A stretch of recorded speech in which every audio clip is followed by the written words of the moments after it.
बहीण योजनेसंदर्भातली एक अपडेट। लाडकी बहीण योजनेच्या रकमेमध्ये आता वाढ होणार का, याकडे सगळ्यांचं लक्ष लागलेलं आहे। लाडकी बहीण योजनेची रक्कम महागाईनुसार वाढवा, पंतप्रधान आर्थिक सल्लागार समितीनं ही शिफारस केली आहे। त्या योजनेचं मूल्यमापन करून बदल करण्याच्या सूचना देण्यात आल्यात। वाढती महागाई आणि बदलत्या कौटुंबिक गरजांनुसार थेट बँक खात्यामध्ये जमा होणारी सध्याची लाडक्या बहिणींसाठी आनंदाची बातमी आहे। पुढील 2 आठवड्यामध्ये हप्ता मिळण्याचा अंदाज आहे। ई-केवायसी प्रक्रियेमुळे हे हप्ते रखडले होते।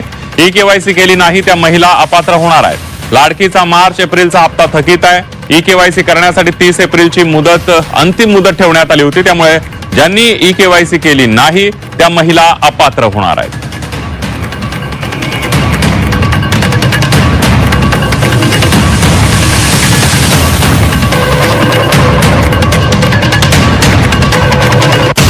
मुख्यमंत्री माझी लाडकी बहीण योजनेला 2 वर्ष पूर्ण झाली असून सरकारनं यावर आतापर्यंत 70,000 कोटी रुपयांपेक्षा जास्त निधी खर्च केला आहे। पडताळणीच्या प्रक्रियेनंतर आता राज्यातील पात्र लाभार्थी महिलांची संख्या 1,66,00,000 अशी ठरलेली आहे। निकषांचं उल्लंघन केल्यामुळे टप्प्याटप्प्यानं तब्बल 81 लाख महिला अपात्र ठरल्या। आर्थिकदृष्ट्या दुर्बल महिलांना दरमहा 1,500 रुपये देणाऱ्या या योजनेचा विधानसभा निवडणुकीत महायुती सरकारला सत्तेवर पुन्हा विराजमान होण्यासाठी फायदा पेक्षा मोठी आहे। आणि म्हणून मी आपल्याला सांगतो, त्यावेळेस मुख्यमंत्री असताना मुख्यमंत्री लाडकी बहीण योजना आपण सुरू केली।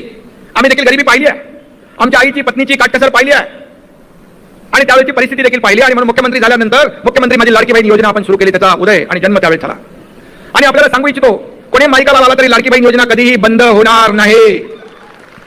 काही केवायसी वगैरे होईल त्याच्यामध्ये, पण पात्र लाडकी बहीण कधी वंचित राहणार नाही, हा शब्द आहे आमचा। लाडकी बहीण योजनेत तब्बल 80 लाख महिला अपात्र ठरल्यात। ई केवायसीची मुदत वाढवण्यास सरकारनं आता नकार दिलाय। केवायसी अपडेट करण्यासाठी 31 मार्च ही शेवटची मुदत देण्यात आली होती, मात्र मुदतवाढ न दिल्यानं ज्यांनी ई केवायसी अपडेट केली नाही त्यांनाही आता अपात्र ठरवण्यात आलंय। योजनेच्या सुरुवातीला ही संख्या सुमारे 2,46,00,000 इतकी होती, जी आता घटून 1,66,00,000 आलेली आहे। ई केवायसी न केल्यामुळे अनेक पुरुषांनी या योजनेचा लाभ घेतल्याचंही समोर आलं होतं आणि त्यानंतर तब्बल 80 लाख महिला आता या योजनेतून अपात्र ठरल्याचं समोर आलंय। आपले प्रतिनिधी राजू सोनावणे आपल्या सोबत आहेत। राजू, तब्बल 80 लाख महिला आता अपात्र ठरलेल्या आहेत।